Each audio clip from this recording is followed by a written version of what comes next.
Si vous souhaitez faire importer des marchandises depuis la Chine ou l'Asie de manière générale vers la France ou les États-Unis, vous avez 3 grandes possibilités de transport et on va voir ensemble quelles options sont les moins chères à la plus chère. C'est parti.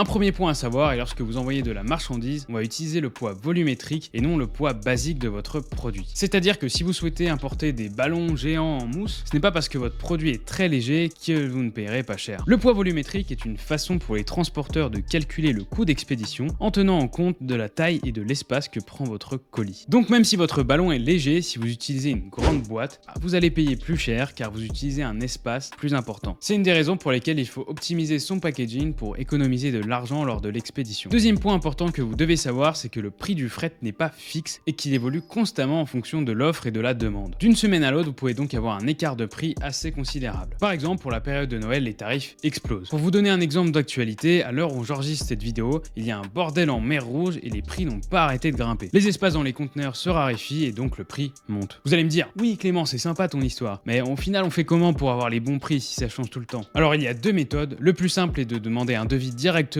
à son transitaire pour avoir les prix en direct. Ou alors il existe des sites comme Freightos pour obtenir des estimations en ligne afin d'avoir une idée générale. Bon, c'est assez simple, il vous suffit de rentrer les infos sur le site et voilà, vous devriez avoir une sorte de devis directement en ligne. Bon, maintenant que vous avez pigé ça, voyons les différentes options. En premier, vous avez le fret maritime qui sera l'option la moins chère mais également la plus longue car il faut compter entre 30 et 50 jours pour recevoir vos marchandises. Ça va également dépendre du port d'arrivée. Pour ces raisons, c'est rarement l'option privilégiée pour une première commande car c'est très long. Le prix actuel est environ de 2 $ par kilo. Ne prends pas ce prix comme une référence car comme je l'ai expliqué juste avant, en ce moment les prix ont dû augmenter car c'est un peu le bordel partout. Ensuite vous avez le fast boat, donc c'est encore du fret maritime mais cette fois-ci avec un bateau plus rapide. Cela augmente un petit peu le coût mais diminue drastiquement le temps d'attente. Pour les US c'est entre 25 et 35 jours. Sur ma dernière facture j'ai payé 2,2 $ par kilo. En troisième méthode vous avez le camion. Alors je ne pourrais pas vous dire grand chose sur cette méthode car je ne l'ai jamais utilisée et je ne connais absolument personne qui utilise cette méthode. Mais bon voilà, sachez que ça existe quand même. Une option moins connue mais intéressante, le train. Bon, pas pour envoyer aux États-Unis, hein, on est d'accord là. C'est une option plutôt rapide et à un coût plus que correct. Comptez environ une vingtaine de jours et à un prix de 2,2 $ par kilo. La dernière option, la plus rapide, ce sera bien évidemment l'avion. Là encore, vous aurez 2 options possibles au sein de cette même option,